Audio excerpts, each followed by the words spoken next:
We're going to start with a voicemail, followed by an unhinged story. We're going to go into some research, a resource, and we'll end with a rant. Oh my gosh, this is kind of embarrassing. You know what? I want to go weed that garden over there that doesn't belong to me. When you get carted off to jail, you can say it was my fault. Shout out to Sarah Michelle Gellar. Shout out to Jennifer Love Hewitt. I love you both. You're wonderful. How dare you, Target, put school supplies right after the 4th of July? Are you kidding me?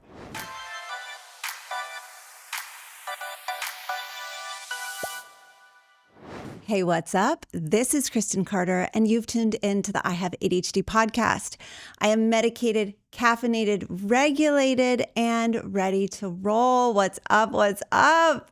How are you? Come in. Get in the room. Get cozy, whatever it is that you're doing. Just like know that for the next 40 to 60 minutes, you and I, we're going to be hanging out. I'm so glad you're here. So glad that you press play on this podcast. Today, we're talking about the changing of the seasons. Guys, it's August. How is it August? How is it? I'm like, the panic that is setting in. How is it August? I have no idea. We're going to be talking about it today. We're going to be collectively together, self-soothing and really trying to like burn into our brains that summer isn't over. We haven't wasted it. No matter what like emotional soup we might be feeling about it being August, we're gonna be okay. And maybe you're like so happy that the summer is ending because you don't like the summer. I don't know what kind of monster doesn't like the summer, but I know some of you don't enjoy being hot. I have heard it rumored that is true. And listen, that's fine. All are welcome here. We do not discriminate. However, I do not understand. I do not understand. That's fine. And maybe even you're in a different hemisphere. Maybe you're in Australia and it's winter and you're like, excuse me, I'm freezing right now. Well, this episode's for you too, my friends. This episode is for you too. Here's where we're going to go today. We're going to start with a voicemail. Lots to say about that voicemail, followed by an unhinged story of my latest ADHD quest. We're going to go into some research, a resource, and we'll end with a rant about summertime. And we're going to all do the collective mourning of like summer is coming to a close. It is about to change seasons. This is a jam-packed episode for you. So let's get rolling. We're going to start out with a voicemail from Aubrey.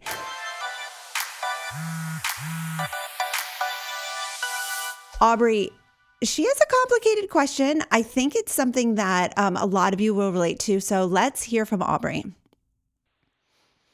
Hi, Kristen. It's Aubrey. I know that you've had several other careers in the past before the podcast, and I'm just wondering if you can touch on, like, how did you know that this was the thing for you rather than just, like, a shiny new ADHD obsession?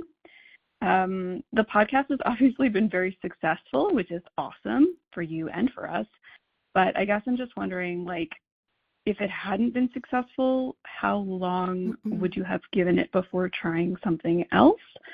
I feel like the dopamine of success and money definitely is a huge motivator in being able to stick with something even when it's super hard. So like for someone who isn't getting any success or money from their endeavors, I'm just curious.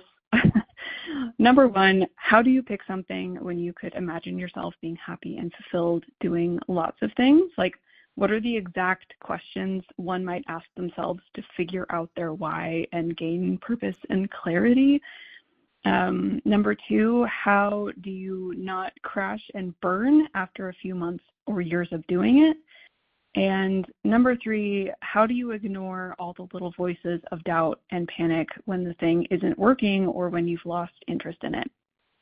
I'm sorry if this question is a lot. I'm just struggling in this like Groundhog Day loop of picking something up and then throwing it away. So thank you so much for your podcast. I have genuinely learned so much about myself over the years, and nobody does it like you. So thank you. Oh my gosh, that was so nice. Thank you, Aubrey. That was such a compliment. I didn't expect that at the end there. Thank you. Okay, what I want to know from Aubrey and anyone who is resonating with what she's saying is, why do you keep throwing things away? You said, I keep picking things up and then throwing them away. And I just want to know, like, why? Why are we throwing them away? You asked me, how did you know that this was the thing for you? I didn't know. I was scared. I didn't know. So for those of you who don't know my story, I started podcasting at the very end of 2018. I was at the time running a tutoring company. So I owned a tutoring company. It was like a learning center in my hometown. And I was working with students who struggled in school. I was overseeing 7 employees. It was great. I loved it. I was good at it. I enjoyed it. It took me a while, but I built it up to where I was making enough money to pay our bills, and we were living, a comfortable-ish life. And I was really happy with that. And then I started the podcast, and I was doing 2 things at one time. I was podcasting and I was running the tutoring business. And then I started coaching. And so I was podcasting and coaching and still running my tutoring business. I didn't know that this would be a really good, successful move, but I did know that people had started listening to the podcast, and a lot of people were requesting coaching from me more than I had time to serve. Like, more people were reaching out than I had time to fulfill. And so that was great, but to leave something that you love, that you're good at, that is paying the bills, to go to something else was such a hard decision. And I remember sitting in our family room, Greg and I sitting there, and me being like, I feel like I should make this change, but I'm scared. And I don't, just like you said, Aubrey, I don't want it to be shiny object syndrome. Am I just like ditching the one thing for something that I think like the grass is greener? And that decision was really difficult. Ultimately, there was no magic pill. There was no magic way to figure it out. And I think for those of you who are struggling to start, that might be a reason why, that you're waiting around for the magic. You're waiting around for like, I just need a sign from the heavens, or I just need to like be sure that this is going to work. And unfortunately, as humans, we're not afforded that assurance. We don't get to know in advance if something is going to be successful. That's just like the cold, hard facts. It sucks. I wish that wasn't the case, but that is just what it is. So I will say, and I already said this, there were people listening to the podcast. There were people reaching out for coaching. It's not like I wasn't seeing success in those areas, but was it enough to make a career transition? I don't know. But Greg was so encouraging. He was like, just do it. Just go for it. You are feeling this pull toward it. And so I had his support in order to make that change. That was huge. But I worked 2 jobs for over a year, like building up the podcast and the coaching business. And working 2 jobs is not fun. That was not fun. I had 2 jobs. I had 3 kids. It was not easy. So when I made that transition, it felt heavy. It felt scary. It was like embarking on something with very little assurance. So I don't think that's going to be helpful to you, because I think what you want me to say is like, there are some clear-cut ways that you can know exactly when to make a switch. And there's just not. And I'm sorry. I'm really sorry about that. Let me go to your next question, which is like, how do you not crash and burn when the dopamine wears off? And I will tell you that I do crash and burn. I do. Do you think that I wanted to come into the podcast studio today and record this podcast? I'm sorry. I love you. I love you, Aubrey, and all of you listening, but no, I did not. It is a gorgeous day. And I was out like in my garden, puttering around, weeding, deadheading flowers. I was picking hydrangeas, and I did not want to come to work. Like, who wants to go to work? Do you know what I'm saying? So like, I think again that we have this idea that if I'm doing what I'm meant to do, that I'm going to feel good about it all the time. And that like the dopamine will never wear off. And that is just not true. Like, I know that this is the job for me.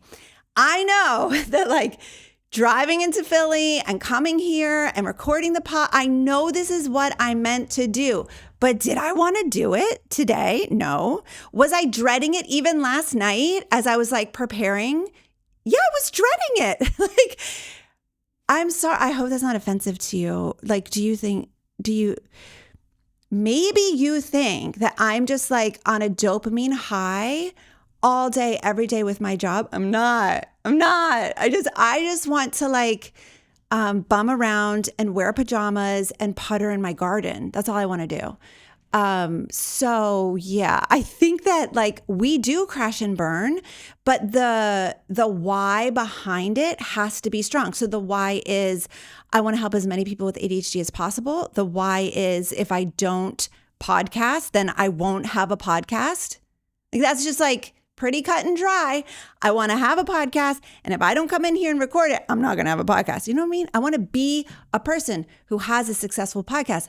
Well, in order to do that, I got to put on my Philadelphia Phillies t-shirt and come on in here to Manayunk and record this podcast. Like, that's just what I have to do.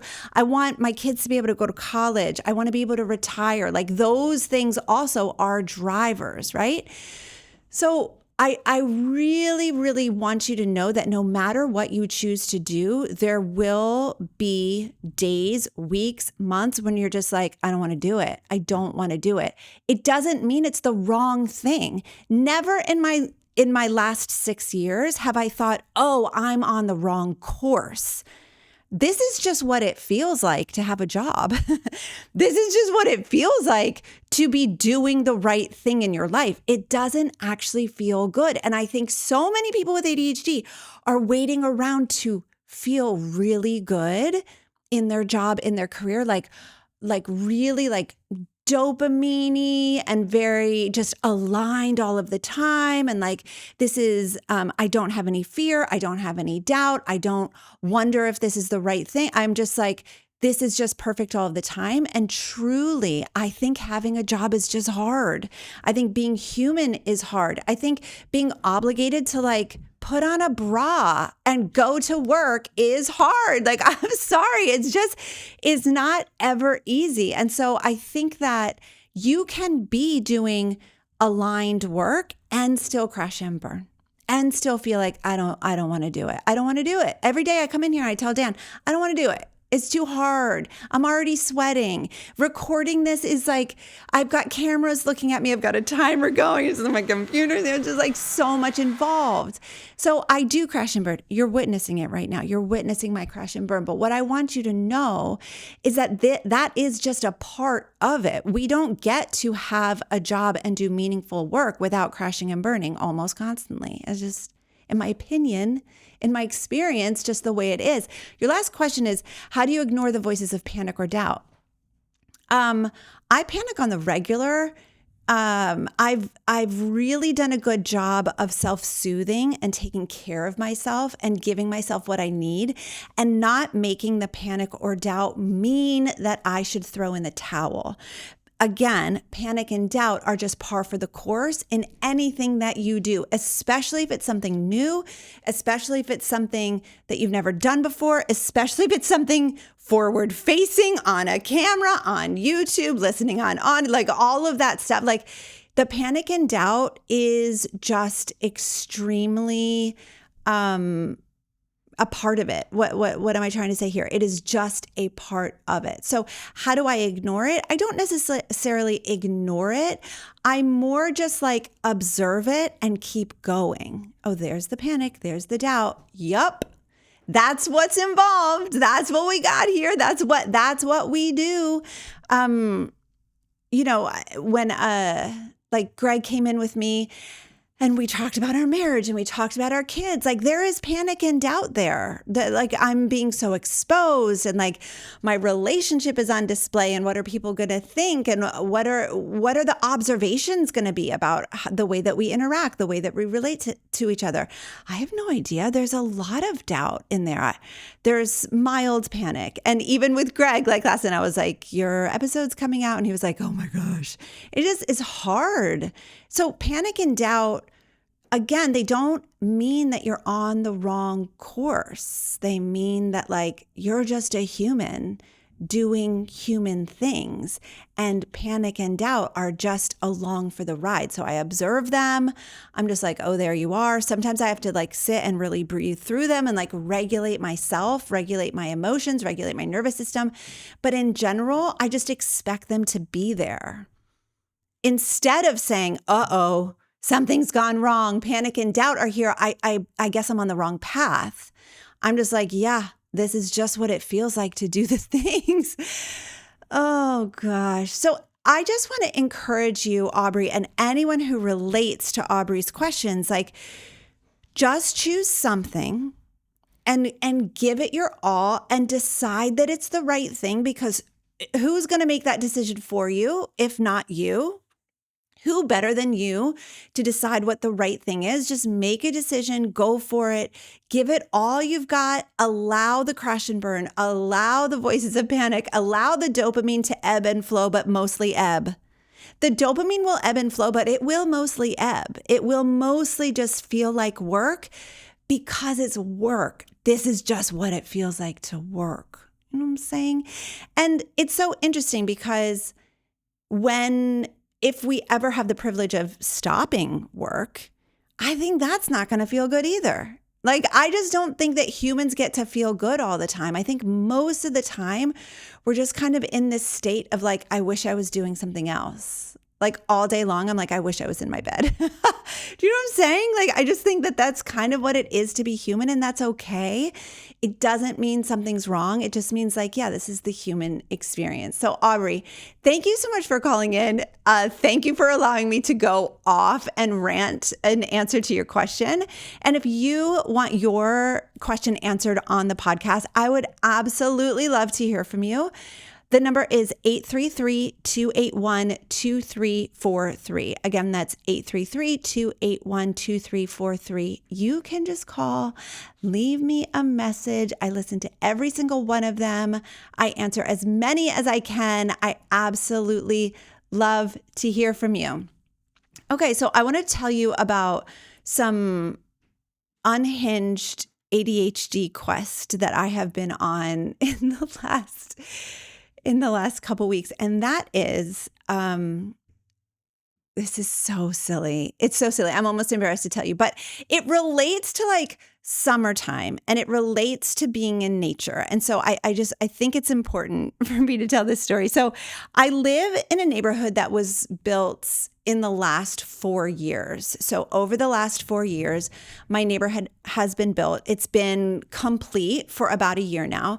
And at the one entrance of the neighborhood, there are 2 gardens, like one on either corner. And it's a very interesting thing happening in those gardens because the builders or someone planted these areas. It's just like a little entrance to the neighborhood. Some neighborhoods have like fancy signs. Ours does not have a fancy sign. That's totally fine. But there's just like garden areas at the entrance of the neighborhood. And when I tell you that in the 2 or 3 years that those gardens have been there, that no one has taken care of them, it makes my heart so sad. No one's taking care of them. At least not for the last 2 summers. So they've just been completely overgrown. There's weeds everywhere. It's the kind of situation, do you know that meme where all the Spider-Men, not sure, are standing in a circle? There's like 5 or 6 Spider-Man costume people. This is getting awkward. Okay, anyway, they're all pointing to each other like, it's you, no, it's you, no, it's you. That is what it's like with these gardens. So like the HOA says that it's the property owner, like the people who have corner houses, it's their responsibility. But the property people are like, well, this is not our property. We're not paying taxes on this. So the township says it's the HOA's problem. The HOA says it's the property owner's problem. The property owner is just like, I'm not sure whose problem it is, but I'm not dealing with it. And so inevitably, everyone's pointing at each other and no one's taking care of the garden. So this year, I said to Greg in the spring, I was like, I think I'm going to. Like, it's kind of awkward. I'm not a part of the HOA. I don't live in these corner homes, but like somebody needs to take care of these gardens. So I have started an ADHD side quest. Am I in the middle of writing a book? Yes. Do I have 3 children? Yes. Do I have a full-time job? I do. But I am also now weeding and cleaning up and pruning rose bushes, which if you're on YouTube, you can see some scratches. Pruning rose bushes or like knockout rose bushes. I don't know if those actually count as rose bushes. And making these corner gardens, like these entrances, at least like acceptable. Like they're just so overgrown. It's like embarrassing. Like this is our neighborhood. It's so beautiful. This has been such an ADHD side quest. I lay in my bed at night and think about it. So the first day I went and I brought like some small tools and gloves and I was like weeding and people were passing me like, neighbors like driving in their cars. And I'm just like, oh my gosh, this is kind of embarrassing. Like what right do I have to be here? But also isn't it all of ours? I'm not sure. And then the next time I went, I realized I needed a shovel. So now I'm out there with a shovel. Kristen Carter, should I be writing a book? Yes. Should I be doing my job? Yes. Should I be parenting my children? Yeah, I should. But I'm not doing any of that. I'm weeding these garden entrances. And I have no idea what the point of this is other than to say I still have ADHD. I still get hyper focused on things that like, is this really a priority in my life? Probably not. It's probably not a priority, but I want it to look nice and I love to garden. And it is a procrastivity task where I'm like, I would rather do this than anything else in my life right now. Shout out to Aubrey, back to Aubrey and being like, how do you know it's the right, like, I don't want to write my book. I don't want to do my job. I don't want to parent my kids.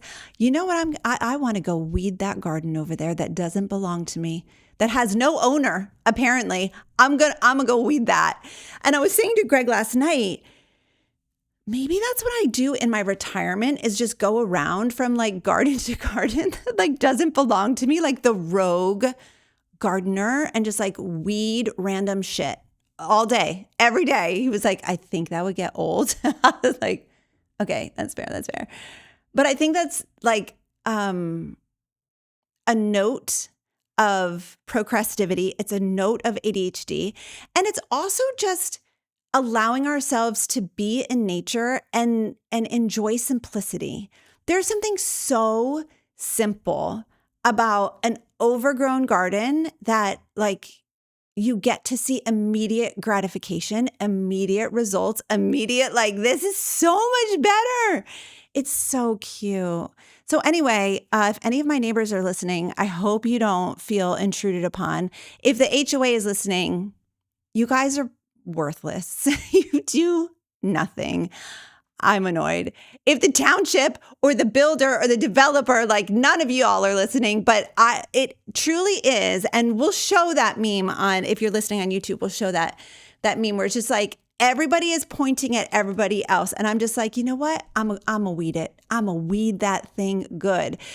I want to encourage you that if you have just like a little side quest, a little side project, don't hold yourself back. If you can afford it, and by afford, I mean like if you do have a little spare time, if you do have a little spare energy, don't hold yourself back from doing things that like are meaningful to you. So for me, it's meaningful to have a beautiful entrance, to drive into the neighborhood and not be like, oh my gosh, the thing is so overgrown. The weeds are higher than the actual shrubs. Like that's embarrassing. To me, that mattered. I don't know why. Who cares? I don't know why. But I did it. I do. Actually, I'm still doing it. And so like the one side is completely done. It looks so much better. And then the other side is like only maybe a quarter of the way done. So I've still got my work cut out for me. I'm letting all of my rose bush scratches heal before I go back.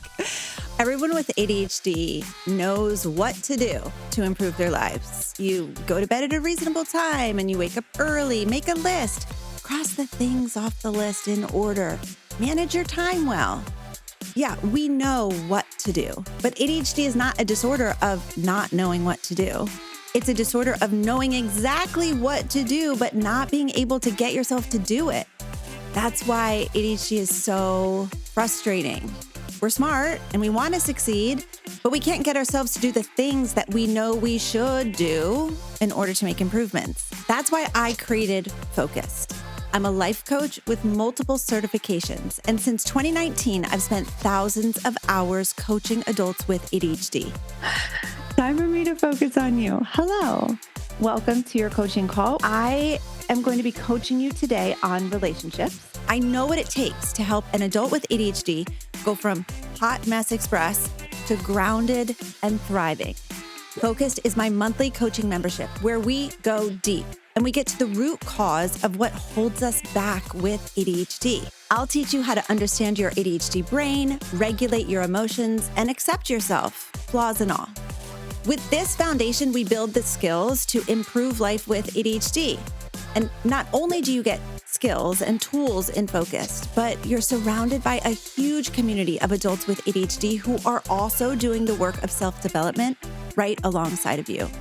Dr. Ned Hallowell says healing happens in community, and I have absolutely found this to be true.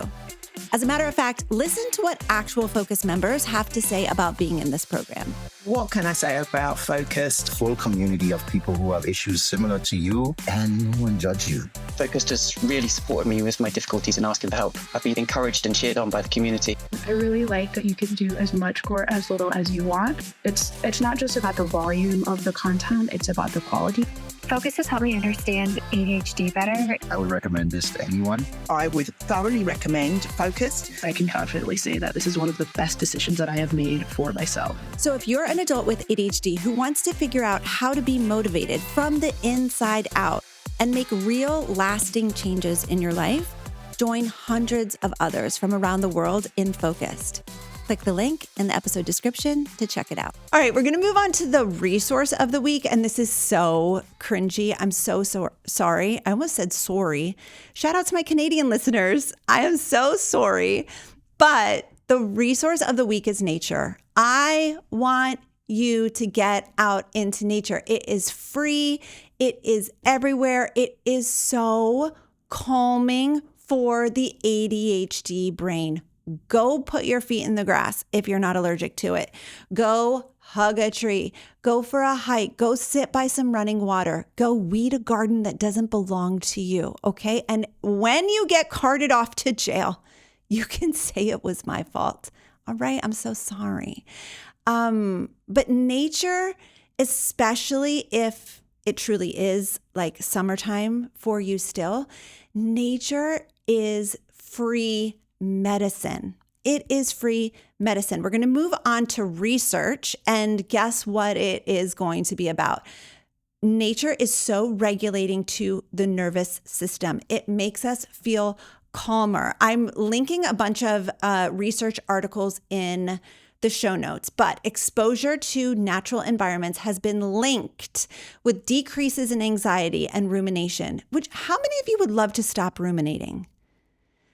Just take a deep breath with me and imagine a life without rumination. It is possible that if you get yourself into nature, you will have decreases in your anxiety and rumination. All right, which obviously are associated with negative mental health outcomes such as depression and anxiety. A recent systematic review of more than 40 experimental studies indicates that measures of heart rate, blood pressure, and perceived stress provide the most convincing evidence that exposure to nature or outdoor environments may reduce the negative effects of stress. Y'all, nature is free. It is right there. And listen, I've lived in urban areas for 11 years. I lived in West Reading, Pennsylvania, which is like a very bustly, urbanish area. But I still found ways to get out in nature. And yes, I had to drive to it, but it's still important, even if you have to drive to nature, to make it a part of your life. Okay, these studies have shown that time in nature, as long as you feel safe, is an antidote for stress. It can lower blood pressure and stress hormone levels, reduce nervous system arousal, enhance immune system function, increase self-esteem. What? That's crazy. Increase self-esteem, reduce anxiety, and improve your mood. ADHD and aggression lessen in natural environments, which also help speed the rate of healing. ADHD, attention deficit hyperactivity disorder. This article that I'm reading from says attention deficit disorder. Y'all know how I feel about that. So let's call it the proper name: attention deficit hyperactivity disorder and aggression lessen in natural environments. In a recent study, psychiatric unit researchers found that being in nature reduced feelings of isolation, promoted calm, and lifted mood among patients. It's so good. The growing body of research, combined with an intuitive understanding that nature is vital and increased concerns about the exploding use of smartphones and other forms of technology, has led to tipping point at which health experts, researchers, and government officials are now proposing widespread changes aimed at bringing nature into people's everyday lives. All right, that specific article that I was just quoting was written by Luisa Rivera for Yale Environment. And all of this is linked in the show notes. So I've linked a couple studies, a meta-analysis, and this particular article. The point is that nature is medicine. Nature calms stress. Nature allows your nervous system to regulate. Nature can help you rid yourself, at least in the moment of rumination and ADHD symptoms. Your heart rate can go down, your blood pressure can go down, your stress levels can go down. Are you taking advantage of nature? This is like a sales pitch for nature.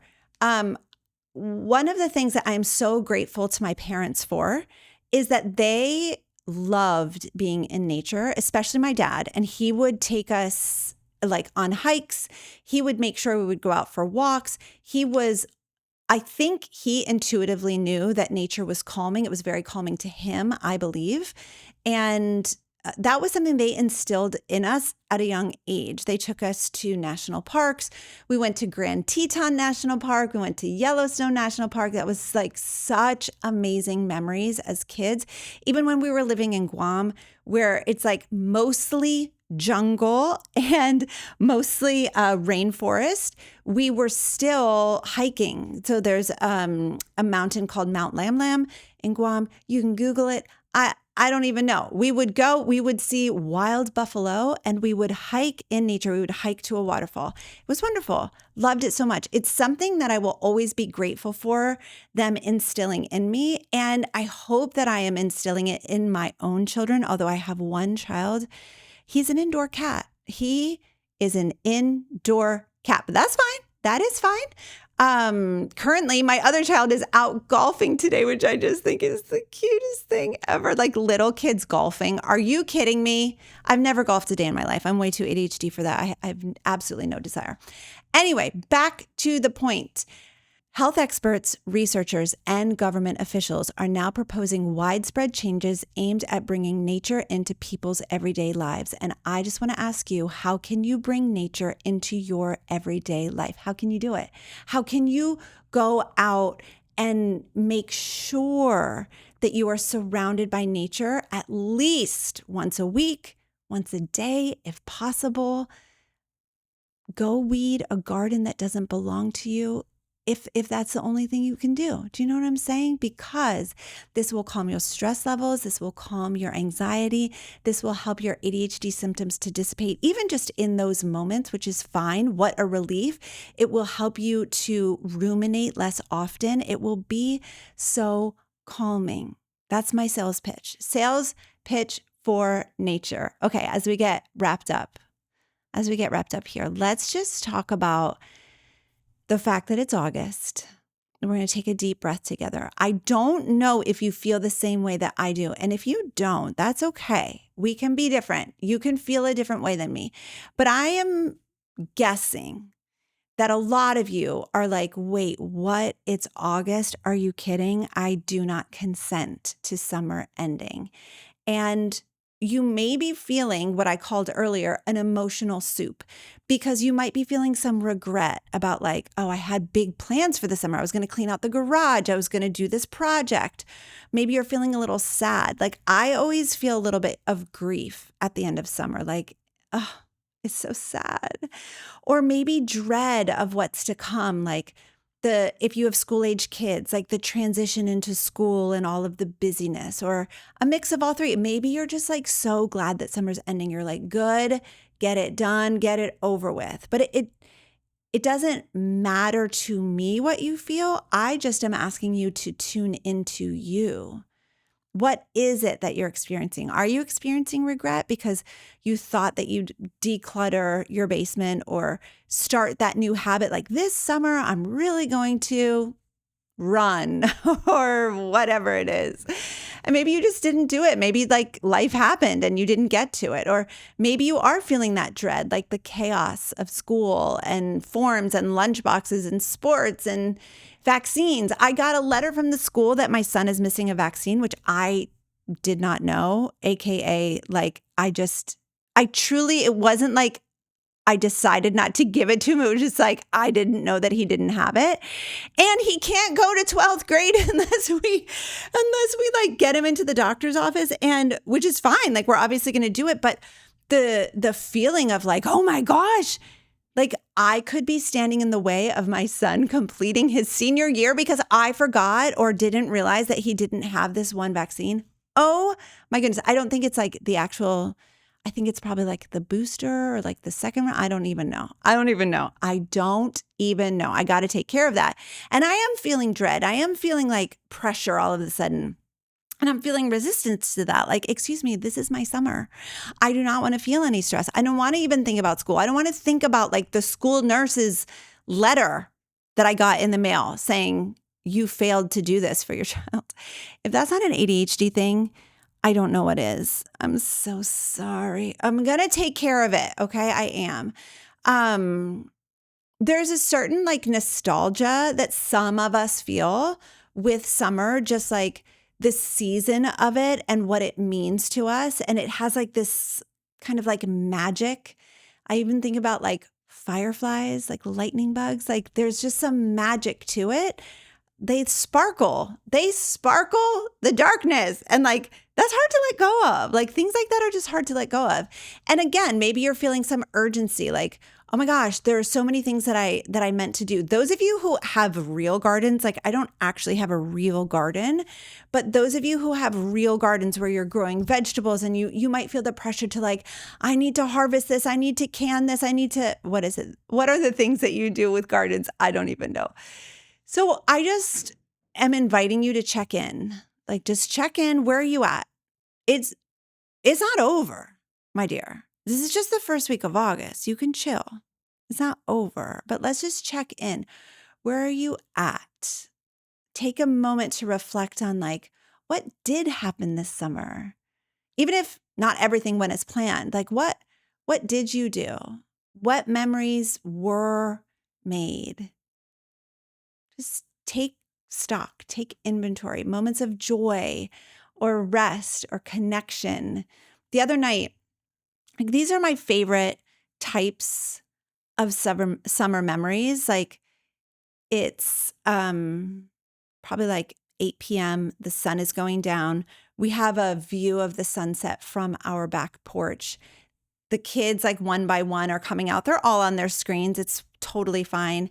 And my 15-year-old is like, Mom, look at the sky. It's so beautiful.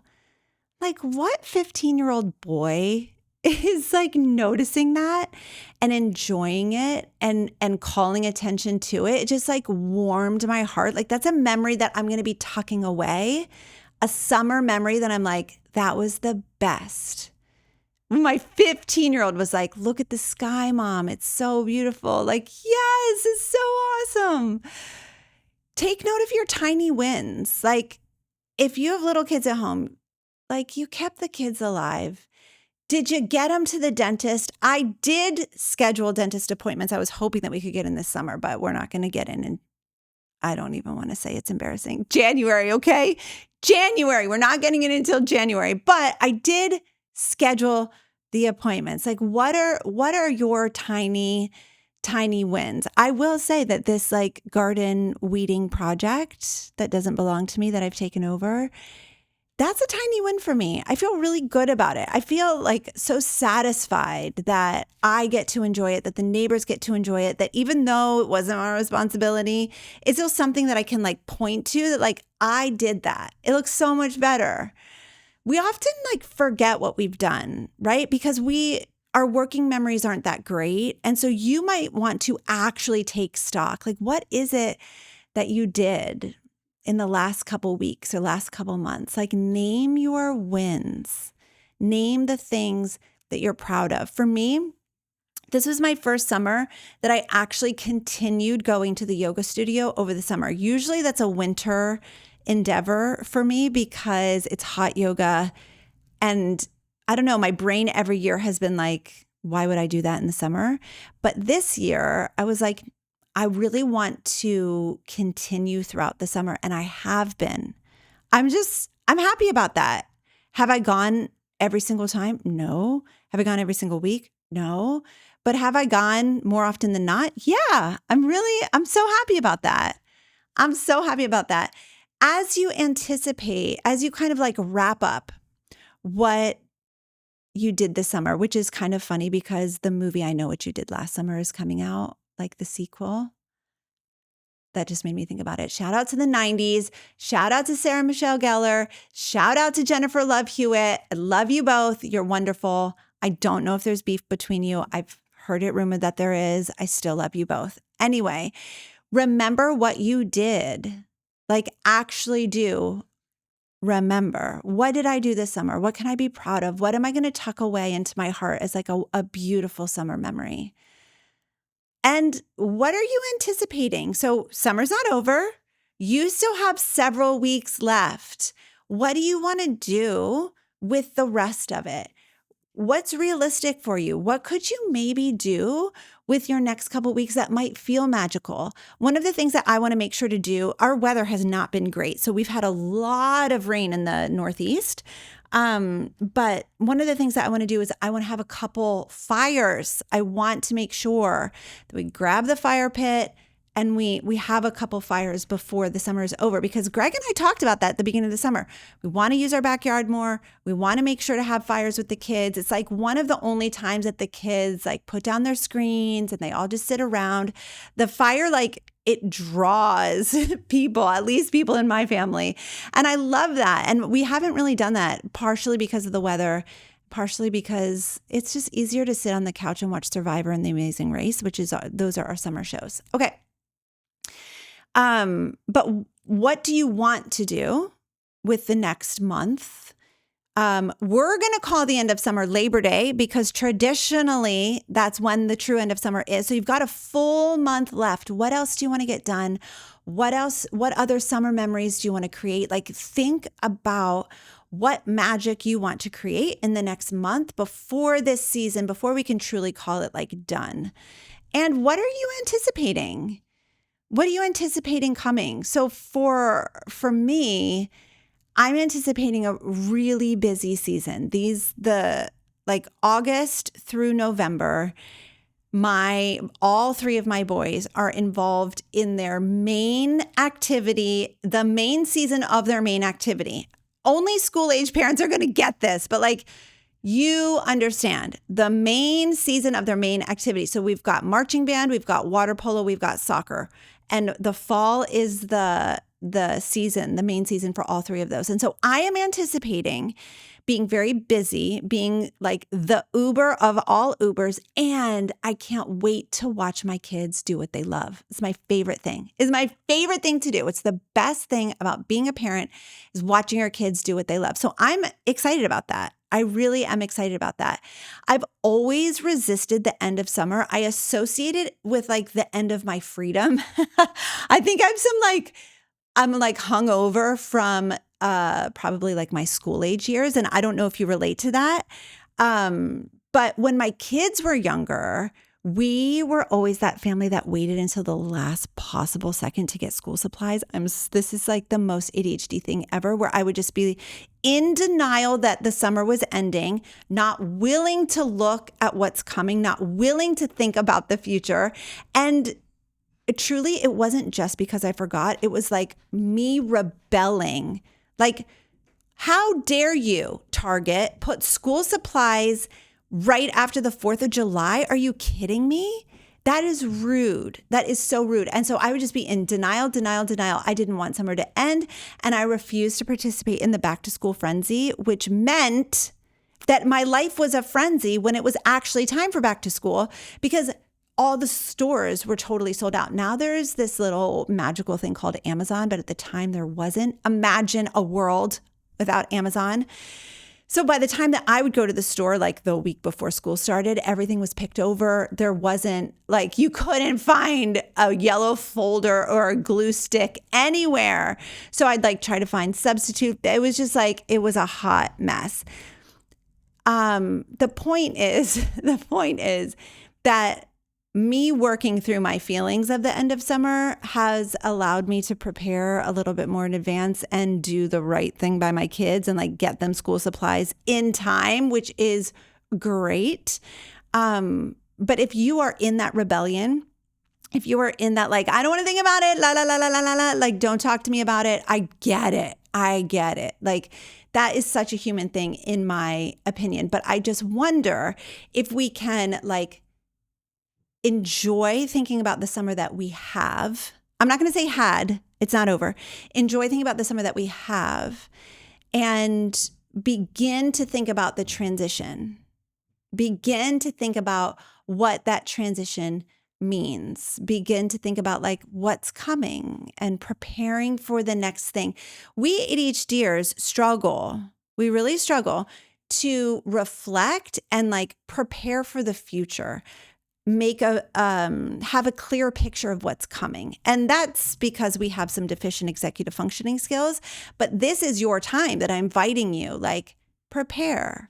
What do you want the end of, like, the rest of August to look like? What do you want the transition into the fall season, the autumn season to look like? If you have school age kids, how do you want to prepare for the shifting in seasons? All right. But don't forget, you still have time. You still have time. Again, summer does not officially end until Labor Day. When I grew up in New Jersey, I don't know about grew up, but when I lived in New Jersey, from 7th grade to 12th grade, school didn't even start until the Monday after Labor Day. Like, it was so magical. We didn't start school until September, which is truly the way I think that God intended it to be. I wish that's what we did now.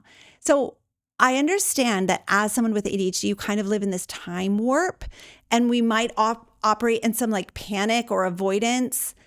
But I just want you to know, like, you still have time. But let's get anchored in. It's the first week of August. How can you celebrate the summer that you had? How can you prepare yourself for the next 4 weeks? And what magic do you want to create? What memories do you want to create? What project do you want to get done? And how can you prepare for the next season that's coming so that you can welcome it without the chaos? All right, that's it for this week. I had the best time with you today. I hope it was relieving. I hope it was helpful. I hope it was validating. I can't wait to talk to you again next week. I'll see you then. Bye-bye.